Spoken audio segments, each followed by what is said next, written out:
How you doing, folks? Well, I've been chipping away at this 1984 Ford Fiesta behind me here for the last while on the bodywork and just trying to get things straightened out and ready for paint. Progress is quite slow on it, but one of the things I need to look into is why now it won't start anymore, because this car was running and now all of a sudden it's not. So let's have a look into the mechanical side of things on this briefly and see if we can get to the bottom of that.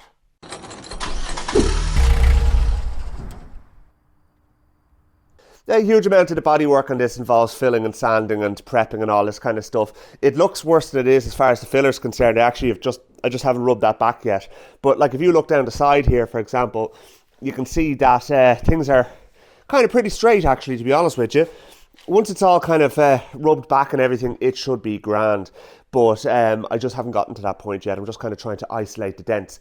But the reason we're here today is because I want to have a look at the engine and find out why it's not starting anymore, because as I said, this was running and it was running all right, and then when I had it out last time, what happened is it fell onto 3 cylinders instead of 4, and I then couldn't start it at all. So I have my suspicions it might be the points or something to do with the ignition system, but we're going to go through it and we're going to have a look and find out.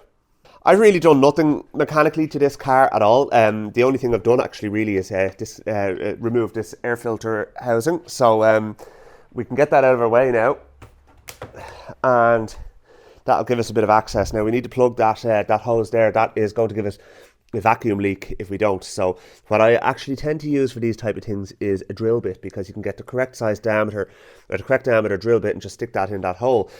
So that'll do nicely. That port there doesn't matter because that's just a crankcase breather. But what we're going to do as well is we're going to have a look at the points, and we're going to just clean them up with a little bit of emery paper and see how they go. And we'll fill the float bowl, make sure there's a drop of petrol in the car itself, and then see if it kicks over. I'm just inserting said drill bit here now. That'll do the trick for blocking off any potential vacuum leaks there now. So next thing to do is we're going to just have a look at the points. So the distributor is down the back of the engine here. God, I wish newer cars had engine bays like this. So let's pop out the rotor arm as well. We'll just have a quick look at that. It's looking pretty furry, so I think a little bit of emery paper and that won't do any harm.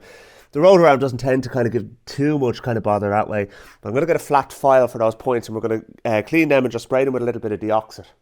Now, obviously, the intention with all of this is that we are going to be doing a full kind of mechanical overhaul on this car, and, well, not a full overhaul, but we're going to be getting into it and getting all the servicing done and making sure that it does run really well, because this car should run really well. All the bits are there and they seem to be all working, and as I said, it was running quite all right. It's just something has fallen off the wagon, so we need to get to the bottom of that. But we will be doing things like the brakes, and we'll be doing full service on it. We'll be doing all the kind of little fiddly bits. I'll be changing the points and all that kind of stuff. New plugs, leads, rotor cap, all that kind of stuff. But for the time being anyway, actually just having it mobile will be a great help.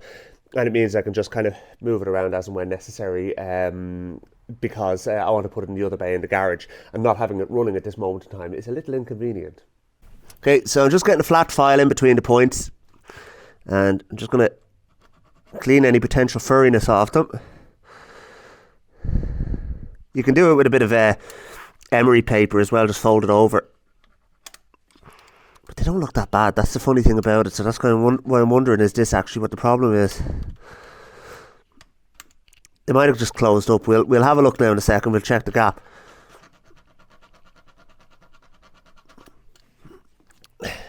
Now, let's have a gander at that and see.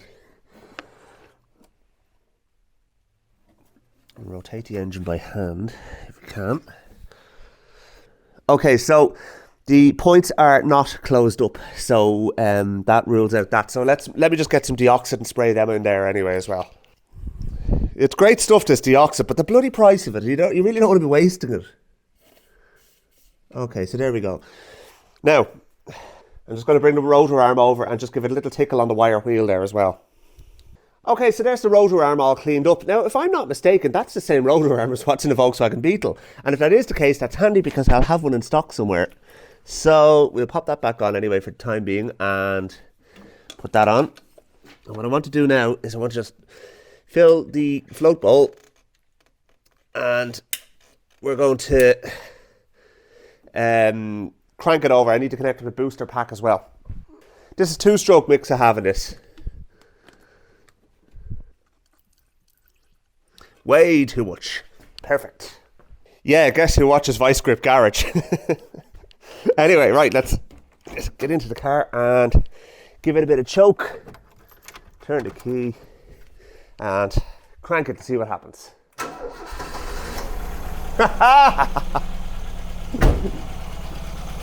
Look at that, isn't that just a business?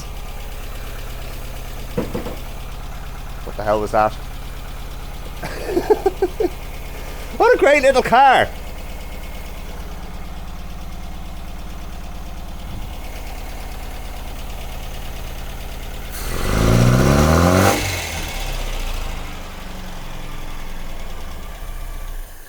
Oh, she didn't like that.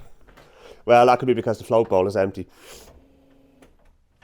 Yeah, it's entirely possible the fuel tank is empty as well, but that's not the reason why I cut out in the past, because it would restart and then die again.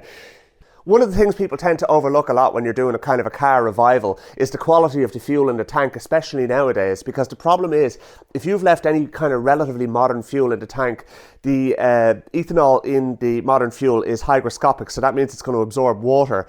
And the fuel is then going to sit on top of that layer of water, and the water is going to sit in the bottom of the fuel tank, and your fuel pump is just going to pull in that water and make shit of everything. So that's the reason why you need to make sure that you've got good fuel in the tank. Now, one of the things I'm going to be doing as part of this job is I'm going to be draining the fuel tank and putting fresh fuel in it. You might remember, followers of my channel, that I had issues with that Golf, the Golf Cabriolet that I did a job on, let's just say, and it ended up where it was just running really badly, and that's just because of the fact that it was sitting in my garage for a year. It had never been started in that space of time, or only for very short periods of time. And before that, God knows how long that petrol was even in that tank for. So yeah, I mean, that was always going to cause problems. This is no exception. So yes, there were running issues, but it's starting an awful lot easier now, just even with the bit of cleaning of the points and filling the float bowl. So at least we know we're dealing with a great little car here, which is going to give us no trouble once we've kind of gotten through all those major kind of service items. So oil changes, filters, points, condenser, plugs, leads, all that sort of stuff. It's going to get the 5-star treatment. But until I've got the bodywork straightened out, there is no point in me getting into all that kind of stuff, simply because of the fact that the bodywork is what's taking my time, and it's just going to end up sitting here for another 6 months with all those new bits in it, and then shitty fuel sitting in the bottom of the tank once again. So anyway, I'm going to crack on. I'm going to get you up to speed now as to where I'm at with the bodywork in a little bit more detail, and I'm going to kind of explain to you what I'm doing. And then we can kind of, I'm going to crack on in behind the scenes. This is the reason why as well my content has been a little bit sparse. It's because of the fact I'm really not doing anything all that interesting on this, unfortunately. So it's time consuming, but it doesn't make for great content. So let me show you where we are. So just looking at the surface of the bonnet, it looks worse than it is. As I said, you can see the filler there, but that all needs to be rubbed back. And by the time it's rubbed back, it's only just kind of filling in a couple of little divots that you can just about feel with your hand. But they kind of, I think there was like a crease line on the bonnet just from where it's been pushed against the latching mechanism. Stuff like there as well. There was a little bit of a kind of a divot there, but there's still there is metal underneath that. There's been welding done there.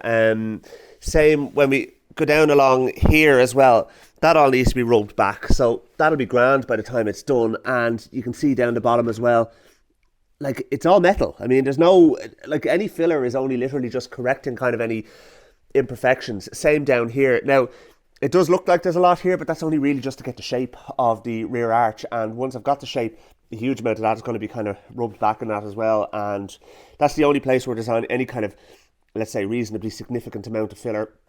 Slightly more than I would have liked to have used, but still not bad. So I've kind of rubbed back as far as there. I haven't kind of gone up there yet. Still have to do the rear hatch. So you can see little kind of imperfections there, which all need to be kind of rubbed out of it. Same situation up there as well. The roof is in very good order. The driver's side is actually in very good order as well. So not a huge amount to be done there. Just a little bit of questionable bodgery gone on in the bottom corner of the door there. Not really sure, but look, as I said, once again, it's metal. It's not filler, and it's not fiberglass or some lump of newspaper or anything like that. There as well, there is metal underneath that. It's again just to get the shape. So that's kind of where we're at with it. Now, next thing I want to do is try and get the glass out. I made a start in trying to get the window out on this side here. It's not proving to be the easiest job in the world, to tell you the truth, to get the windows out of it. Just doing this one, it's already kind of pissing me off a little bit, to tell you the truth. But I'm going to persevere and I'm going to get the glass out of it, and at least that way then we can do the proper job. It'll need a new windscreen because there is a crack in this one. Either that or I don't want to have to take the windscreen out, and I don't want to have to replace it. But you know what, in order to do this job right, it's kind of the only way for it. Like, it's not a terrible crack, it only kind of goes up as far as there. Do I live with it and leave the window in and just, peel back the rubber a bit? Get a couple of, what do you call it, matchsticks or cotton buds or something like that, just to peel the rubber back a little bit. I'm kind of in two minds about that. If I can get the windscreen out, I will. But, that's going to be an off-camera job, because it's just going to be me swearing a lot at it and not making any real progress. Probably be good for the comedic effect, if nothing else. So, being that it's the depths of winter, obviously the classic cars are tucked up in the garage now. Yes, I have been using the Beetle up until recently as well, but the alternator pulley wore out on that, so need to replace that. I've got a new one ordered from VW Spares. Not the end of the world. The Mazda needs to dry out because there's a leak in it, and I've also got the steering column cowling fitted to that now. The MG gets started every so often, but it would dissolve like a discipline in the salted roads now, so definitely kept out of the weather, that one. But it's I'm looking forward to when the weather starts to improve. We still have Christmas and a couple of months of crappy weather before we can start even thinking about getting them back out. But in the meantime, there's always stuff to keep me occupied, and I have another little project up my sleeve as well, which I have been chatting to a guy about, and I may or may not go and collect today, so we will see what the story is there, and if I do, I will let you know. So anyway, I hope you'll join me along the way, folks, and I will keep you updated with my progress on the Fiesta and other vehicles and bits and pieces. I've an e-scooter there as well, which I'm also trying to fix up too, so I'm going to see if I can get that working. Found it in a skip, so we'll see if I can get that to work or not. And I will see you in a future video. Please hit the subscribe button before you go. It really does help the channel a lot, and I do appreciate it, and I will see you in a future video. Thanks for watching.